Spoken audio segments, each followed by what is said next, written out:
va commencer le logo sur la fonction comme machine à poigner les caractères. Récemment, ce qu'on a vu, c'est après 20 jours de calvaire et après avoir souffert une alimentation riche en galo, ça a réussi à équilibrer une donation à 5 ans de fonction ferme pour l'association de malfaiteurs dans le cadre de la plaque de financement de biens de sa campagne en 2007 et aussi pour son passif et financement illégal de campagne. Alors, une pension que ce plan politique considérait la prison comme un peu peine et selon certains même que les peines devaient être appliquées en prison au moins au 2/3 de la condamnation. Ils ont pourtant tous versé des larmes quand Sarko est rentré à la santé, ce qui est bien que les gens comme lui ne sont pas faits pour la prison. Sous-entendu, les pauvres des travailleurs, eux, sont génétiquement prédisposés à supporter la prison et même à des mécanismes de récit.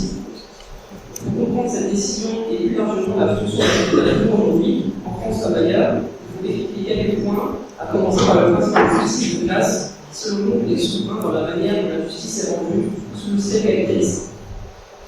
Donc, pour notre planche, que vous ne soyez pas perdu, dans un premier temps, on va étudier un peu le principe de justice de classe.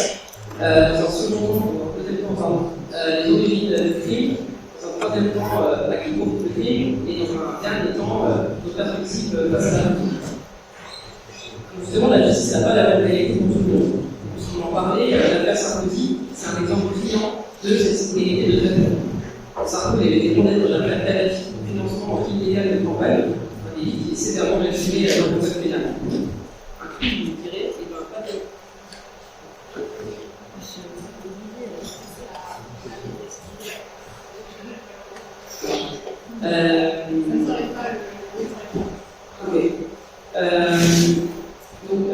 Pas tellement pour les juges qui nous libèrent après 20 jours de prison, ni pour les droites de la bourgeoisie, qu'on a défendu à corps et à cri, littéralement par ailleurs devant l'Assemblée quand on était incarcérés. Par contre, cette même justice et cette même bourgeoisie s'était donnée à cœur joie de condamner des jeunes lors de l'époque suite à l'assassinat de Naël en 2023 à 1 an de prison pour avoir volé, par exemple, une canette de Red Bull lors d'un pillage de magasin. On comprend en même temps que le préjudice d'un pillage pour des firmes comme Carrefour ou Lidl est infiniment plus grave que celui d'avoir soutenu un dictateur puis fait sombrer un pays dans le chaos, comme dans le cas de la La réalité de la justice, c'est un acharnement permanent, comme on l'a vu dans le maintien en détention de Georges Roumain Abdallah, le militant communiste libanais, enfoncé pendant 40 ans dans les geôles françaises, et dont la libération a été systématiquement repoussée. Pour faire un exemple, on lui passe en conséquence contre le système capitaliste et impérialiste, qui tient la tête impunément aux États-Unis et à la France. Dans le même cas, on peut aussi citer les prisonniers politiques kanak qui sont enfermés à des milliers de kilomètres de chez eux pour avoir simplement demandé la fin des colonies. Et aucun, par exemple, des criminels de guerre qui se sont rendus coupables de la guerre, aucun patron responsable des milliers de morts au travail ne connaissent la réalité de ces lieux, et ceux qui luttent peuvent la connaître.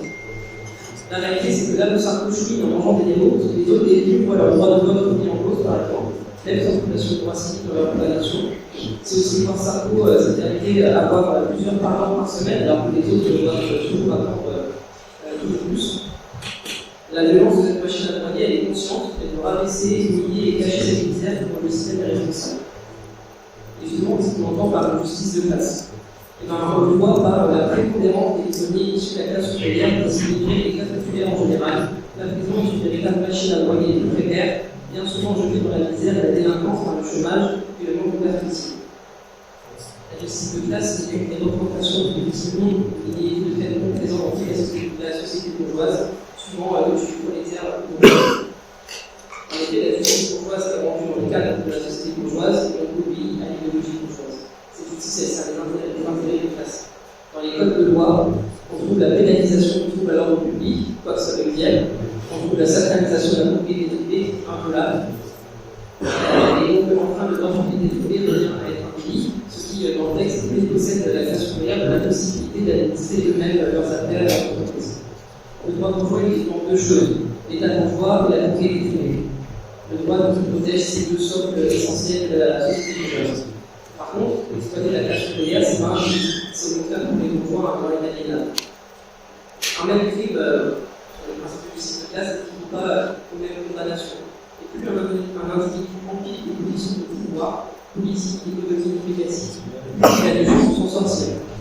On pensait à DSK, la référentielle, mais de Maurice Pascal, qui était un ancien ministre du Parti Socialiste, accusé de viol, pourtant pas de criminalité, tout ça. Je pense à Cristiano Ronaldo, accusé de viol aux États-Unis, qui a payé sa victime, qu'elle se laisse, pour qu'il était condamné pour son mineur, et pourtant toujours présentateur d'une des plus grandes chaînes de télévision. Pourtant, le quotidien des détenus et des ex-détenus, c'est pas vraiment le même. Avec un casier judiciaire qui suit à vie, qui est rendu susceptible à l'appellation incessante de pied, un suivi judiciaire strict, une question pour le commissariat, des difficultés à trouver un travail, un logement, des aides supplémentaires, des serments en prison, des difficultés sociales, etc.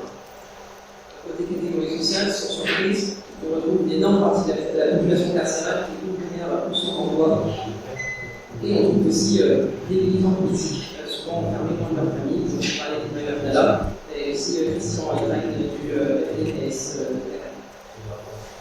Évidemment, on ne trouve pas des délinquants en col blanc, on ne trouve pas les couches critiques, on n'utilise pas les couches romantiques pour bombarder et tuer 500 000 Irakiens en 2003, on ne trouve pas les patrons qui utilisaient de l'allemand, du pilotage, et non plus des travailleurs et des utilisateurs, on ne trouve pas non plus les camions et les navires, on ne trouve pas de génocide à Gaza. Ce ne sont pas des manquements à la justice, c'est une complicité de classe et d'un problème. On va faire un petit état des lieux des prisons, notamment en France, parce que c'est bon à voir. Aujourd'hui, selon le 1er septembre, au 1er janvier 2025, selon l'INSEE, il y a 79 000 personnes qui sont détenues en France. J'utiliserai le chiffre de 79 000 pour une démonstration. En octobre, c'est 84 000, on va comme ça augmente d'année en année. Donc, parmi ces 79 000 personnes détenues, il y en a 55 000 qui sont condamnées, il y en a 20 000 qui sont condamnées et qui sont en attente d'un procès pour une autre infraction, on appelle condamnées de nous, et 20 000 qui sont prévues, c'est-à-dire qu'elles ne sont pas encore condamnées, mais elles sont quand même incarcérées dans les fameuses maisons d'arrêt. Ces maisons d'arrêt, justement, c'est des prisons les plus vétustes et les plus surchargées, jusqu'à 280% d'occupation. Avec des matelas par terre, des cafards, des bras, pas de douche, pas d'activité, 22 heures sur 24 dans une cellule de téléphone. Des modes de fous, comme c'est le cas de beaucoup d'études qui voient leur état s'aggraver ou des pathologies se développer. Et sans accès aux soins et sans écoute, c'est ça que la violence devient de plus en plus infernale. Ainsi, au moins 8 sur 10 ont des troubles psychiatriques, de la schizophrénie, de psychose, de dépression sévère. Plus d'un tiers des détenus souffrent d'addiction, d'alcoolisme et nombreux soins à leur santé. Ce que j'en c'est aussi le lieu d'incarcération des condamnés pour petites peines. Par exemple, un des taux de permis, un petit poème, qui ont plusieurs mois à 2 ans de prison dans ces maisons d'arrêt à Londres. Il y a différents types de prisons qui varient avec les faits prévus, à la fois sur la longueur de la peine et la pratique de la loi. Et donc, tous les taux d'éducation différents.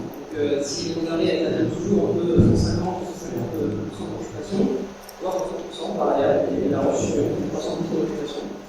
Il y a des centres pénitentiaires comme celui du Bois d'Arcy, un centre pénitentiaire, c'est-à-dire le lien de maison d'arrêt et d'autres types de maisons aussi, qui accueille des nouvelles et qui a 208% d'occupation. Les centres de détention, eux, ils détiennent des personnes qui présentent les plus grandes chances de réinsertion. Alors, c'est évidemment, enfin, je dis ça, c'est la phraseologie du site public du gouvernement. Les autres résultats n'ont pas la resocialisation. Les prisons centrales, c'est les établissements les plus fermés et sécuritaires. Et donc là, les condamnés les peines longues avec très peu de perspectives de sortie.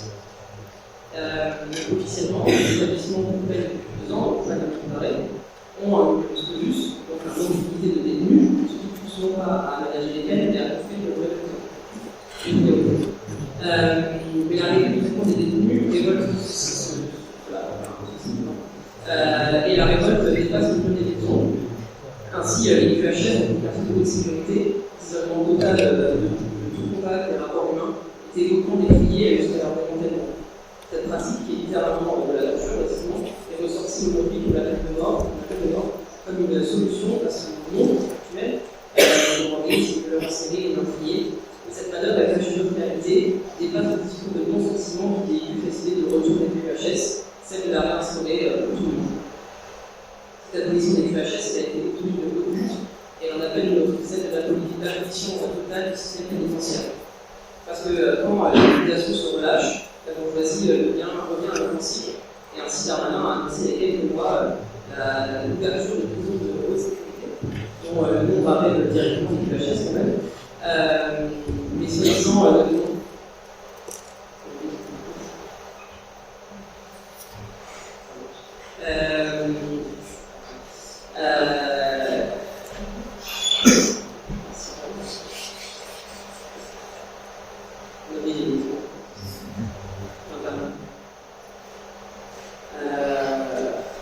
soi-disant, donc, c'est une sécurité, elle ne concerne que les narcotrafiquants ou les terroristes. Et bon, on sait que ça se dirige vers gratuitement à tous les délits de maladie. Les conditions de vie dans ces établissements-là, ils sont horribles, et c'est un peu dire que vous pouvez imaginer, c'est pas encore très clair, c'est intéressant, mais voilà. Mais la prison, c'est aussi la réalité d'une partie des immigrés qui ont commis le crime d'exister dans un pays dont on n'a pas les papiers, c'est-à-dire dans les CRA. Quand ils sont trouvés, qui ne peuvent pas présenter de papier ou de récépissé électoral, ils sont incarcérés soit dans l'attente de démarche, par exemple, d'un avocat ou d'une association, ou dans l'attente de leur conduite à la frontière. C'est une justice raciste et xénophobe qui enferme des gens qui ont généralement rien fait d'autre que d'exister, qui n'ont plus des gens décidément conduits vers leur situation de l'État.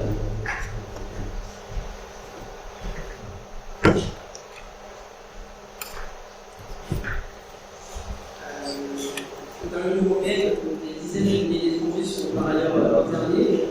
On va voir la sollicitation qui a transformé l'Europe en forteresse et la Méditerranée en cimetière dans des zones d'attente en France et CRA, dans des centres d'encadrement des étrangers en Espagne, dans des centres de découverte en Belgique, ou des centres de notification et d'expulsion en Italie, etc. Et justement, puisque nous parlons de racisme, penchons-nous un instant sur les dynamiques racistes à l'œuvre dans le monde de la justice. En faisant mes recherches sur la population carcérale, des dizaines de personnes ont envoyé à la même question, celle de la nationalité des détenus, comme si c'était le cœur du problème ou l'éducation de celui-ci. Je me suis quand même intéressé, j'ai découvert des faits intéressants, plus en tout cas que la nationalité des détenus. On voit qu'à infraction égale, les Français ont plus souvent accès aux peines alternatives qu'à la prison ferme que les étrangers. 35% des détenus étrangers sont condamnés à la prison ferme, contre 22% des détenus français pour un même crime avec le même préjudice. Si les peines alternatives sont aussi prononcées pour des détenus étrangers, c'est toujours substantiellement moins que le pourcentage de détenus français qui sont condamnés. Et la France, l'Union européenne, l'Europe en général, c'est que des exemples.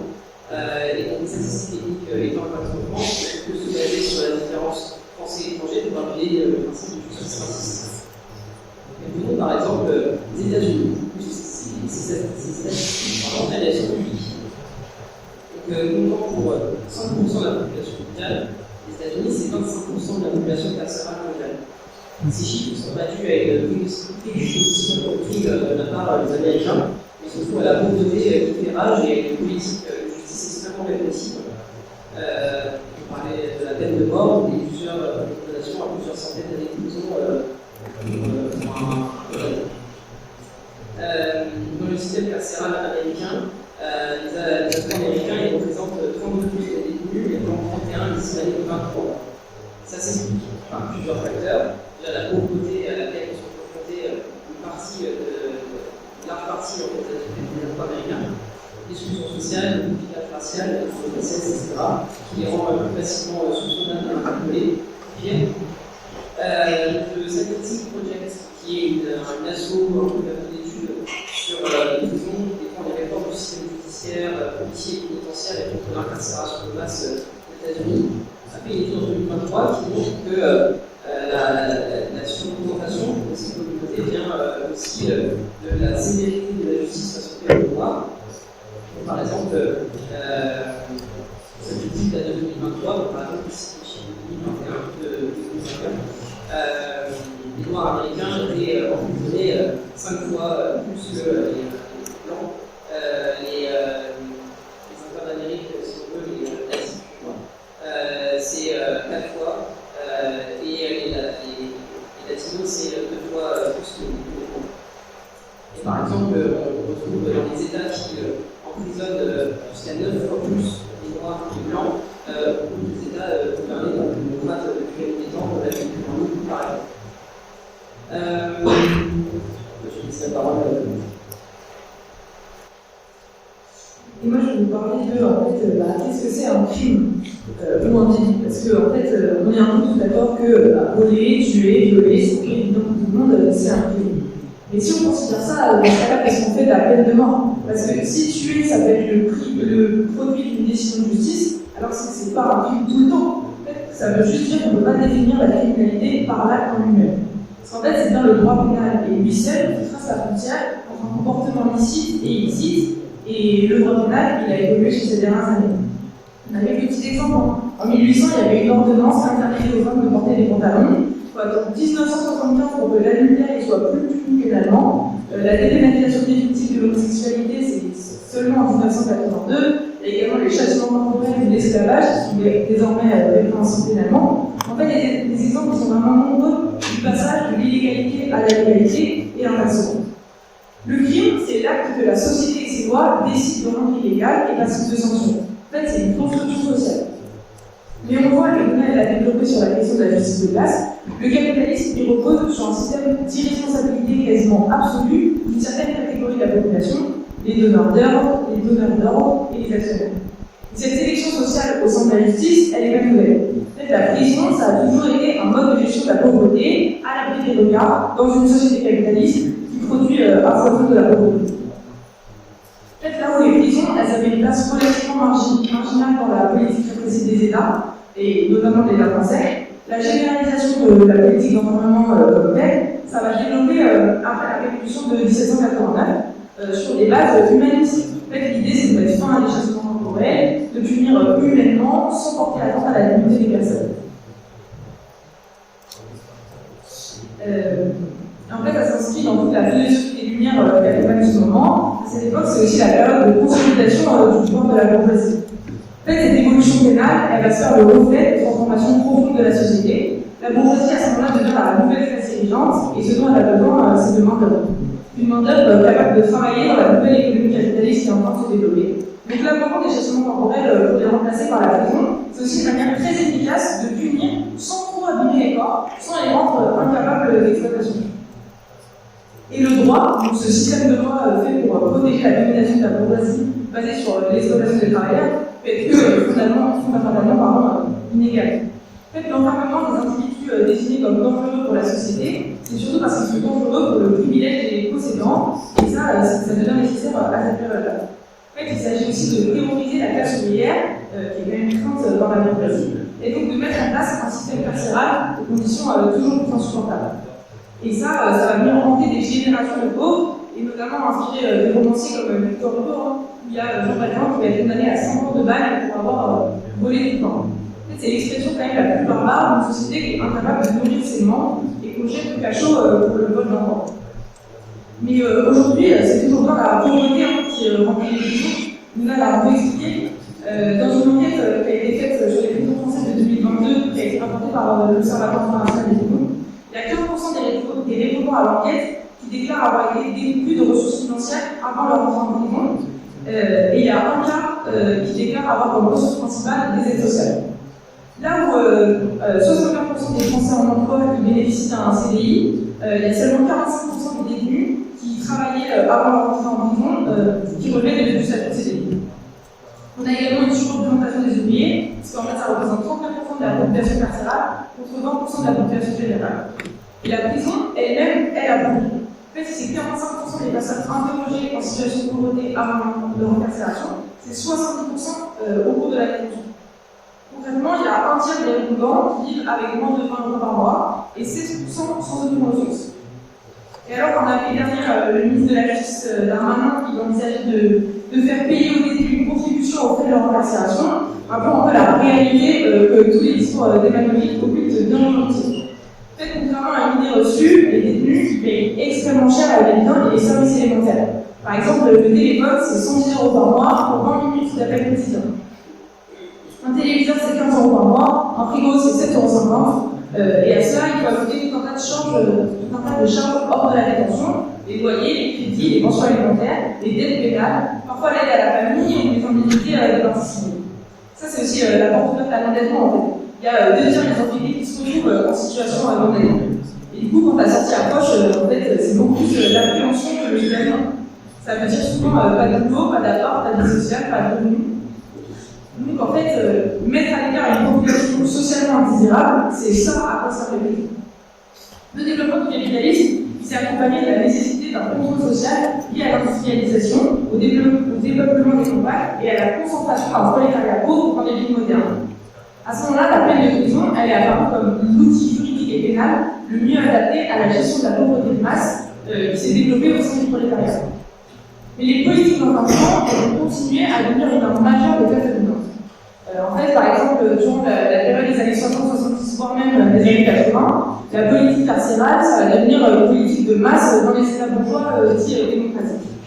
Aux États-Unis, notamment dans les grandes villes du Nord, la prison, ça va être une réponse politique de la classe dirigeante à la révolte des populations noires et au mouvement pour les droits civiques qui va se développer.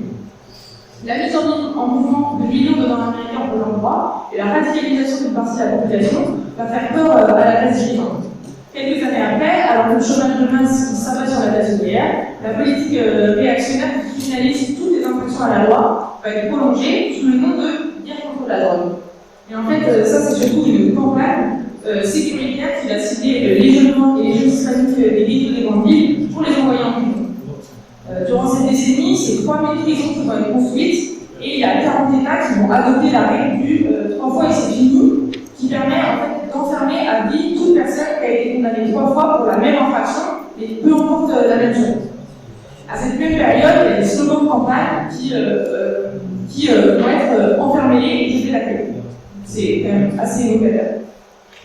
C'est la même période avec le nombre de détenus va exploser jusqu'à atteindre 2,3 millions de prisonniers, ce qui fait aux États-Unis, qui fait un quart de la population carcérale mondiale. En Europe, le même mouvement d'enfermement va se mettre en place. Et au niveau mondial, en fait, les années 80, ça prend vraiment une période de réaction dans tous les domaines, économique, politique, social. C'est l'émergence médiatique des questions de sécurité avec la réponse sécuritaire qui donne tous les gouvernements bourgeois depuis. Cette réponse, elle est surtout témoin de l'incapacité du système capitaliste d'apporter une réponse, une solution aux origines même de la criminalité. Parce que, en fait, si on est un peu tout d'accord sur le fait qu'il n'y a pas de gêne du crime et que c'est pas l'augmentation de la criminalité qui amène à l'explosion carcérale et à la surpopulation, c'est plutôt la criminalisation de nouveaux actes. Par exemple, sur le premier quinquennat de Macron, il y a 120 infractions punies d'emprisonnement qui ont été créées ou durcies. C'est aussi le durcissement des peines en cas de récidive qui va jusqu'à amener des gens en prison pour fraude dans les transports en commun. Mais c'est aussi le développement, par exemple, de la comparution immédiate qui a vraiment explosé à partir des années 2000 et qui fait en sorte de limiter les moyens de détention. Durant les 20 dernières années, en fait, la criminalité elle a baissé. Il y a un taux d'homicide qui a diminué de 60%, pourtant les prisons elles restent surchargées. Parce qu'en fait, c'est bien parce qu'il y a tout un tas de délits qui ont connu une forte hausse de condamnation à des peines de prison, notamment les délits routiers avec plus 58%, les infractions sur les stupéfiants avec plus 128%, ou encore les atteintes à la majorité publique plus 74%. Autrement dit, c'est pour des formes de petite délinquance, mais qui pourtant les grades vivant le quotidien ou les relations sociales, mais que l'incarcération elle s'est considérablement intensifiée. Et la criminalisation de ces actes est elle-même à l'origine d'autres actes. Parce que par exemple, si on prend la période de la prohibition, les États-Unis ont interdit la fabrication, le transport ou la vente d'alcool, cette nouvelle criminalisation, elle a entraîné tout un tas de réseaux parallèles de marché noir. Or, pour protéger un crime face à la police ou face à d'autres criminels, on est poussé à en commettre d'autres. Donc, pour protéger son usine de distillation clandestine, on va assassiner des membres d'autres gangs, corrompre la police. Les consommateurs ils vont se retrouver à payer, à voler pour payer l'alcool. Et c'est comme ça qu'on peut dire que le crime appelle le crime. Mais la pauvreté, elle va aussi un peu évoquer, elle est à l'origine même des crimes. En fait, on constate que la pauvreté sévit dans les quartiers où le chômage dépasse le double ou le triple de la moyenne nationale, lorsqu'il n'y a pas ou peu d'espoir de trouver du travail, lorsque depuis l'enfance on a été rejeté de toute éducation adaptée et du sentiment d'appartenir à une collectivité. Et dans ces cas-là, alors toujours n'est pas du tout renvoyé vers la criminalité. Par contre, il est inévitable que sur les marges se constituent des réseaux parallèles vivant du crime. Une petite partie d'entre eux qui parfois prise le quotidien des habitants d'un quartier. Et même s'il ne s'agit pas de s'empathiser dans responsabilité d'individus, en fait, on n'oublie pas qui sont les responsables de cette situation, quoi. Parce que c'est bien ceux qui dominent l'économie, qui s'appliquent tout pour le profit, qui sont responsables du chômage, de la misère et des dégâts collatéraux. Mais également des dirigeants politiques, de gauche comme de droite, qui, par leur milité ou par l'acheter à l'égard du patronat, laissent monter la misère, laissent la vie sociale se décomposer, ou les quartiers populaires se criminaliser. Et c'est bien cela, en réponse à cette violence de la vie, cette violence des conditions de travail, à cette société nourrissante d'oppression et d'injustice, que va se développer une violence. Si les quartiers sont violents, c'est parce que la société et l'économie sont une jungle où le seul compte le rapport de force, la puissance et l'argent. Une société où l'oppression des femmes, l'homophobie et le racisme sont encouragés par les sphères dirigeantes, où le culte de l'argent, de l'égoïsme et du chacun pour soi sont drastiquement illustrés par des délinquants de plus en plus jeunes. Ces criminels, ils sont le produit d'un système qui est infiniment criminel. Alors ça n'explique personne. En fait, si on veut condamner une plante qui pousse, il ne faut pas qu'on oublie qui a planté la graine. Et la société capitaliste, en fait, elle ne dévoile que son incapacité à répondre à ces problématiques, certainement aussi même à les faire grossir. En fait, la réalité des prisons, ça montre bien à quel point l'enfermement, c'est absolument pas une solution. Mais la grosse question, c'est alors, à qui profite le crime? Parce que si le crime ne paye pas, en fait, les prisons, ça sert à rien un max. Comme toutes les choses sur le capitalisme, c'est un bloc qu'on peut marchandiser. Les boîtes privées s'incluent dans le fonctionnement des prisons à partir des années 1980 sous le forme de délégués, de gestion déléguée. L'État va gérer la direction, le greffe et la surveillance de prisonniers, et les grosses boîtes privées vont s'occuper de la restauration, du cantinage, de la maintenance, de la blanchisserie, du nettoyage, du transport des détenus, de l'accueil des familles, du travail pénitentiaire, parfois même de la formation professionnelle. Ce qui fait donc un joli et un gros marché à conquérir. Actuellement, il y a 42% des actuels 70 détenus qui sont dans des établissements en gestion déléguée, donc avec les boîtes privées. L'industrie de la prison, ça bat son plein depuis le boom carcéral. C'est des boîtes que vous connaissez, c'est Sodexo qui domine le marché en France avec 34 prisons, mais qui s'ouvre également à l'international, on ne s'occupe de rien. Il y a une quarantaine de contrats entre les Pays-Bas, le Chili, l'Espagne, etc. Mais il y a aussi Bouygues, LG ou encore Eiffage qui sont de la partie. En 2004, il va y avoir l'apparition de ce qu'on appelle les partenariats publics-privés.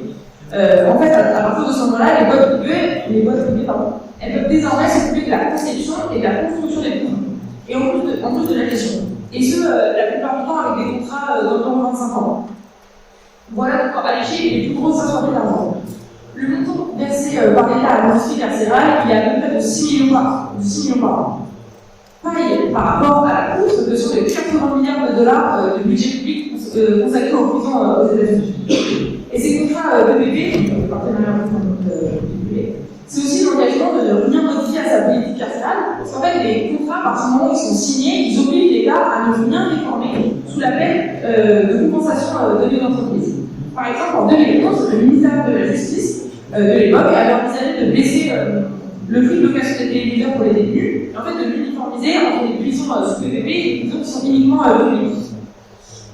Mais comme la plupart des contrats de délégation n'arrivaient à échéance en 2017, appliquer cette baisse dès 2011 aurait impliqué le paiement d'indemnités aux prestataires, et du coup ça ne s'est pas fait. Et du coup, en fait, c'est qui qui en paye le prix? C'est les prisonniers qui les téléviseurs. Alors bon, les entreprises privées, elles ont tout intérêt à ce que les prisons ne les remplissent pas, mais plutôt à ce qu'on en construise d'autres, et surtout qu'on les remplisse à rapport. Mais l'industrie carcérale, elle a d'autres cordes à son arc, notamment en exploitant la force de travail des prisonniers.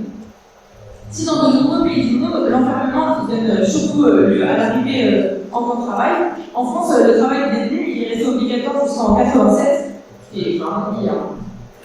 Parce que, en fait, lorsque les prisons se démocratisent, la bourgeoisie comme classe dominante, elle se renforce, on l'a dit, et va bref l'idée que les prisonniers doivent œuvrer, travailler en quelque sorte pour leur propre rédemption, accomplir une rédemption de leur corps.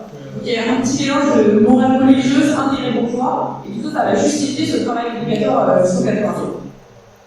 Désormais, la demande de travail dans les prisons, elle est bien plus supérieure à l'offre qui est proposée. Probablement parce qu'en fait, les prisonniers ont envie de briser la monotonie et essayer de donner un sens en fait, à cette période de détention. Mais du coup, il y a moins d'un tiers des personnes détenues en France qui ont accès à un emploi en détention.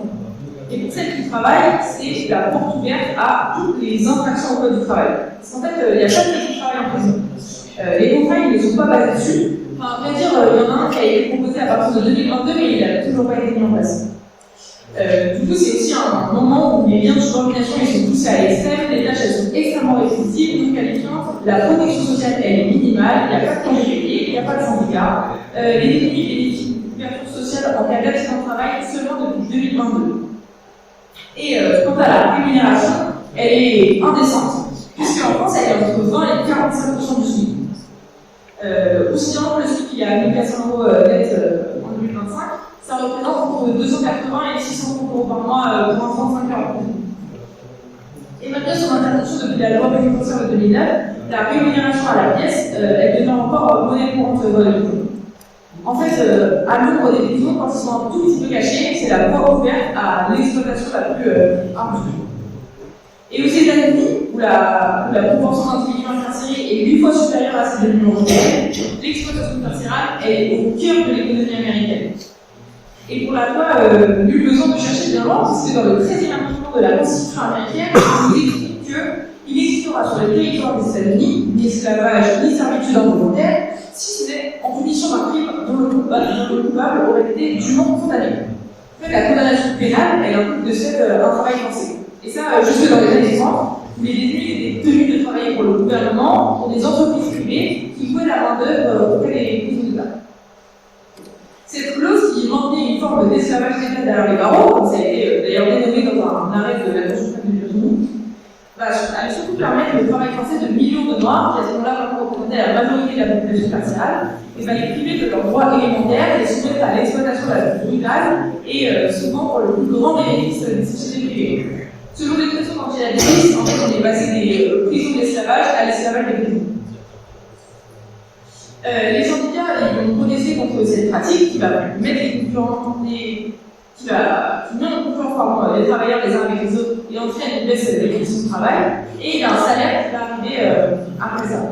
Alors un salaire, c'est entre 23 cents et 1,2 $. Donc les salaires restent très compétitifs. Les prisonniers vont ensuite servir au sein de ce qu'on appelle les prisons compagnies, en produisant en fonction de l'État du matériel d'armement, de l'outillage, du matériel de bureau, et ils vont travailler pour des boîtes de tout le connaît, Microsoft, Boeing, Kodak ou Ford. Très cyniquement, le pénitencier d'Oregon lancera même en 1996 une ligne de vêtements qui sera nommée Prison Blues. Les prisonniers ils sont également utilisés pour construire eux-mêmes des prisons. Par exemple, en 4 ans, entre 1994 et 1996 au Texas, il y a 75 000 places de prison qui vont être créées à la moitié du prix de revenu moyen national de construction des prisons, grâce à 2 choses. 1, une architecture modulaire, et 2, le travail non rémunéré des détenus. En fait, dans l'industrie américaine, les prisonniers produisent 2,09 milliards de $ par an, payés entre 23 cents et 1,2 $ de l'heure. C'est sûr que ça aussi.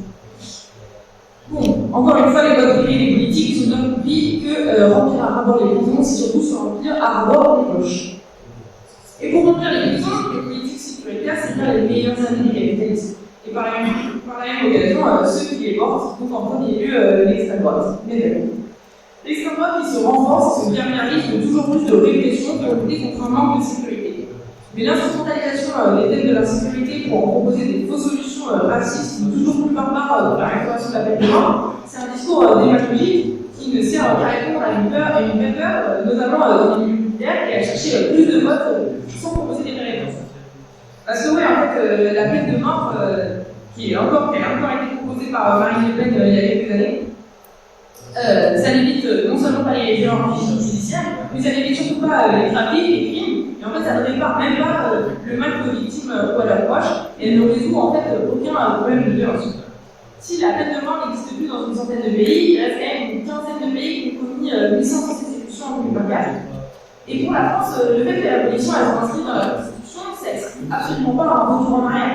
En fait, brûler le bout de papier de la Constitution pour en remplir une autre par-dessus, c'est vraiment sans problème, donc ça dépend des intérêts conjoints. Et comme l'a écrit Victor Hugo, la peine de mort est le signe spécial et éternel de la barbarie. Parce qu'en fait, vraiment, la subsistance de cette peine, c'est vraiment le reflet de l'échec en tant que société.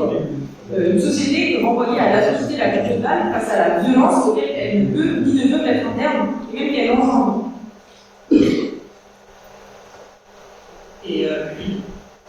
on l'a montré, donc la prison,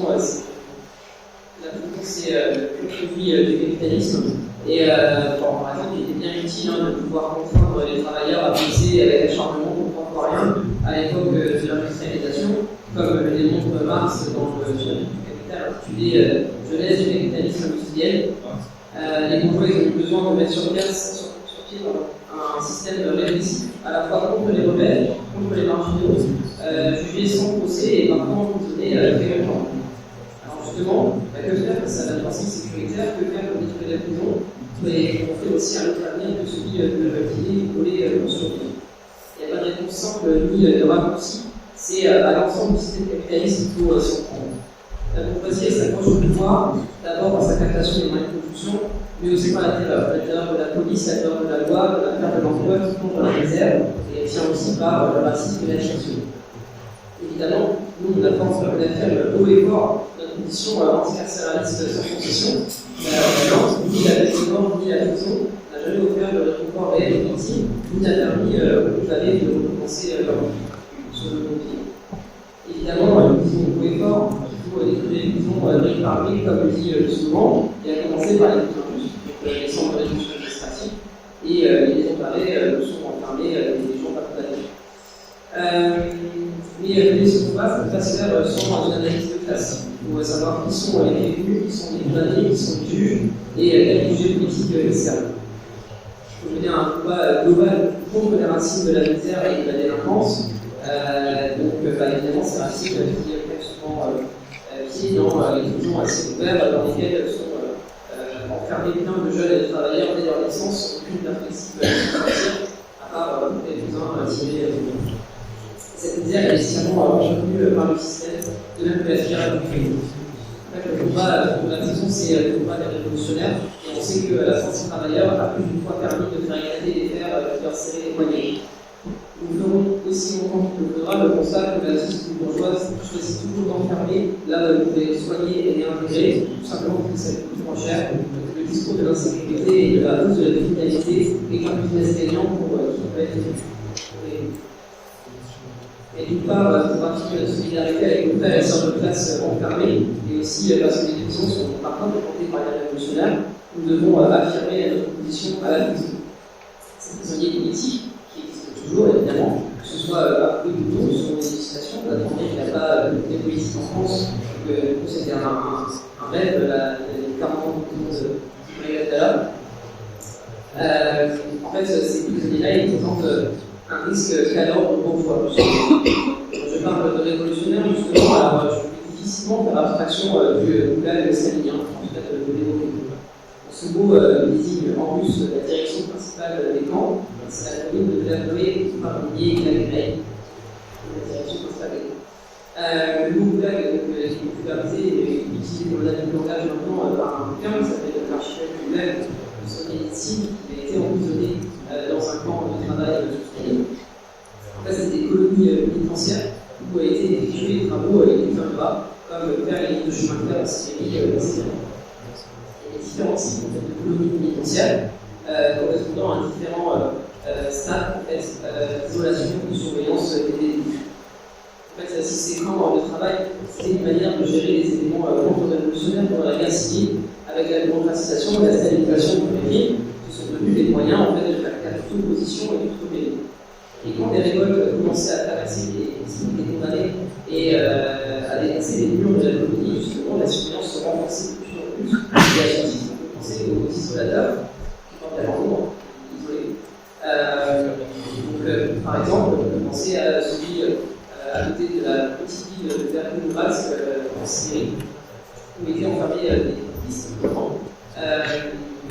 Qui en fait étaient enfermés là parce que c'était une besoin politique et du coup ils pouvaient discuter avec d'autres détenus et faire aussi en fait l'opposition de ces manières-là.